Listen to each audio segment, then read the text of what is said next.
small railway engine, was excited. The thin clergyman had written a book about him and his friends, Rex and Bert, and today it was going to be published. Am I it? Asked Frank. He was a diesel and inclined to be grumpy. The small controller shook his head. I'm sorry, he said. You weren't here when the thin clergyman wrote it, I'm afraid. So he didn't know about you. Frank was cross.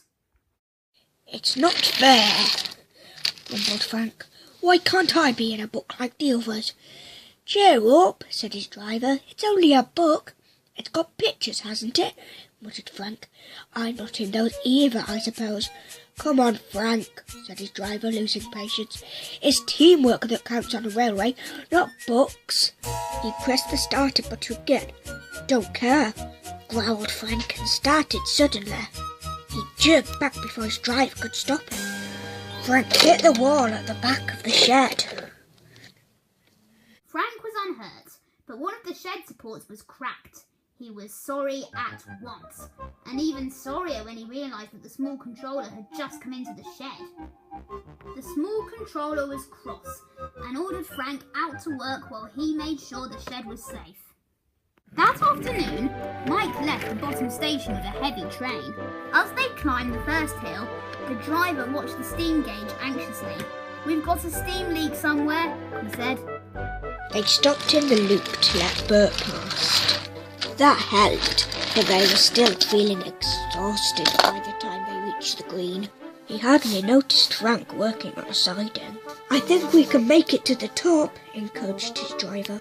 But they didn't, and they had to run onto the loop. Then his driver switched on his radio telephone.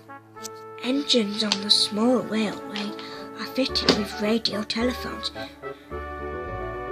Their drivers can talk to control, who can then make sure the trains run safely. Mike has got a badly leaking steam pipe, reported the driver to control. We're all right on our own, but the train is too much for us. Can you help, please? We'll get you out somehow, said Control. Don't go away. Very funny, muttered Mike. Chance would be a fine thing. Bertie passed with some passengers. Overworked, that's what you are, he sympathised. You need another engine. About 10 minutes later, Mike heard a cheerful toot from behind, and Frank rumbled through the loop. Wonderful things, these radios, said Frank. Control says you'll need help. I'm to take the train on and let you go home alone. Teamwork, my driver calls it. Frank ran ahead. Mike was uncoupled and backed into the loop. Frank reversed onto the train and soon everything was ready to set off for the top station. Mike returned home, and his driver set to work mending the broken steam pipe. The job took a long time. If only we had a spare engine, grumbled Rex.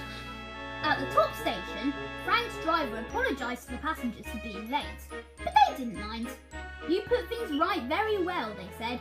We were expecting a walk home. Small Controller was pleased too. Well done, Frank, he said, and the shed is not badly damaged either, so we'll say no more about it. But he was thoughtful as he went back to his office. Frank shouldn't have to do rescue acts, he said to himself. We do need another engine.